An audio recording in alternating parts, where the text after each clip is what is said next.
Hello everyone, আসসালামু আলাইকুম। আমি ফারহানা নাসরিন, ফারহানা ফ্যামিলি ব্লগে আপনাদের জানাই স্বাগত। আজকের পর্বে আমি তৈরি করে দেখাবো ক্রিসমাস কাপকেক। চলুন তাহলে দেখে নিই কীভাবে তৈরি করতে হয়। ক্রিসমাস কাপকেক তৈরি করার জন্য ড্রাই ফ্রুট নিলাম হাফ কাপ পরিমাণ, কাজু বাদাম আর কাঠবাদাম কুচানো নিলাম 2 টেবিল চামচ পরিমাণ, আর 2 টেবিল চামচ পরিমাণ নিলাম টুটি ফুটি, আর নিচ্ছি 1 টেবিল চামচ পরিমাণ কিশমিশ, আর দিয়ে দিচ্ছি 1 টেবিল চামচ পরিমাণ খেজুর কুচানো। এখন নিয়ে নিচ্ছি 1 টেবিল চামচ পরিমাণ মধু। এখন এই শুকনো ফ্রুটসগুলোকে ভেজানোর জন্য আমি অরেঞ্জ জুস নিলাম 1/4 কাপ পরিমাণ। এখন একটি চামচের সাহায্যে ভালোভাবে নেড়ে নিচ্ছি, আর ঢাকনা দিয়ে ঢেকে 40 মিনিটের জন্য আমি এটাকে রেস্টে রেখে দিব। আর সে ফাঁকে আমি ক্যারামেল তৈরি করে নিচ্ছি। এখানে আমি 2 টেবিল চামচ পরিমাণ চিনি দিয়ে দিলাম, আর চিনিটাকে আমি ক্যারামেল তৈরি করে নিচ্ছি। এখন এর মধ্যে আমি 2 টেবিল চামচ পরিমাণ গরম পানি দিয়ে দিলাম, আর একটু ঠান্ডা হতে থাক। আর সে ফাঁকে একটি পাত্রে আমি হাফ কাপ পরিমাণ লিকুইড গরুর দুধ নিয়ে নিলাম। এখন এর মধ্যে দিয়ে দিব হাফ চা চামচ পরিমাণ ভিনেগার। এখন একটি চামচের সাহায্যে ভালোভাবে নেড়ে নিচ্ছি। এখন শুকনো উপকরণগুলো নিয়ে নিব। সেই জন্য আমি একটি মিক্সিং বলে মেজারমেন্ট কাপের 1 কাপ পরিমাণ ময়দা নিয়ে নিলাম,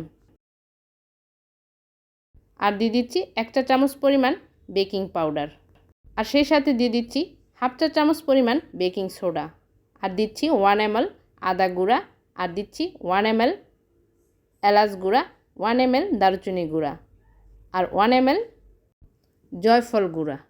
এখন শুকনো উপকরণগুলোকে চেলে নিচ্ছি। একটি হ্যান্ড উইচ দিয়ে শুকনো উপকরণগুলোকে ভালোভাবে নেড়ে নিচ্ছি।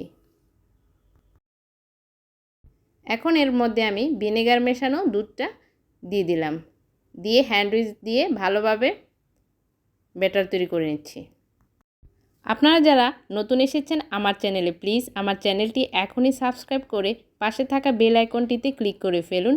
ভিডিওটি ভালো লাগলে অবশ্যই একটা লাইক দিয়ে দিবেন।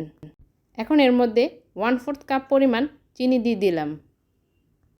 চিনিটাকেও ভালোভাবে আমি মিশিয়ে নিচ্ছি হ্যান্ড উইচ দিয়ে।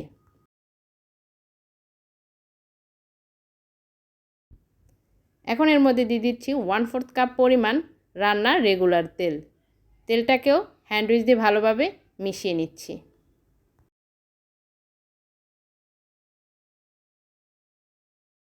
তেলটা ভালোভাবে মেশানো হয়ে গেছে। ফিরে আসলাম 40 মিনিট পর। এখন এই ফ্রুটসগুলা ব্যাটারের মধ্যে ঢেলে দিচ্ছি। হ্যান্ড উইচ দিয়ে ভালোভাবে ফ্রুটসগুলোকে ব্যাটারের সাথে মিশিয়ে নিচ্ছি।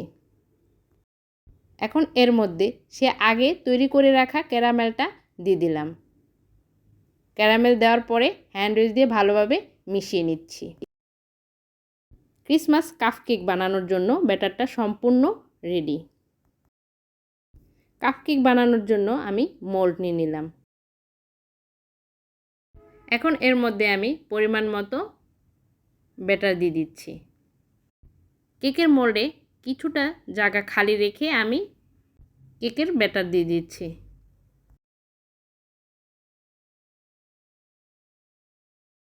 এখন এর মধ্যে আমি সৌন্দর্য বাড়ানোর জন্য কিছুটা টুটি ফুটি দিয়ে দিচ্ছি। চুলাতে একটি পাত্র বসিয়ে নিলাম। এর মধ্যে স্ট্যান্ড দিয়ে ঢাকনা দিয়ে ঢেকে হাই হিটে 5 মিনিট গরম করে নিচ্ছি। ঢাকনাটা সরিয়ে নিচ্ছি। এখন এর মধ্যে কাপ কেকের মোল্ডগুলো দিয়ে দিচ্ছি। ঢাকনা দিয়ে ঢেকে বেক করে নিব 30 মিনিটের জন্য। ফিরে আসলাম 30 মিনিট পর। এখন একটা টুথপিকের সাহায্যে আমি চেক করে নিচ্ছি কেকের ভেতরটা হয়েছে কিনা। দেখুন কেকের ভেতরটা হয়ে গেছে। এখন আমি কেকের মোল্ডগুলা নামিয়ে নিচ্ছি চুলা থেকে, আর এভাবে বাকিগুলাকেও তৈরি করে নেব। দেখুন সবগুলা কাপকেক তৈরি করা হয়ে গেছে। আমার আজকের এই রেসিপিটি আপনাদের কাছে যদি ভালো লেগে থাকে প্লিজ আমার চ্যানেলটা সাবস্ক্রাইব করে আমার পাশে থাকবেন। সবার সুস্বাস্থ্য কামনা করে আজকের মতো আমি এখানে বিদায় নিচ্ছি। আল্লাহ হাফেজ।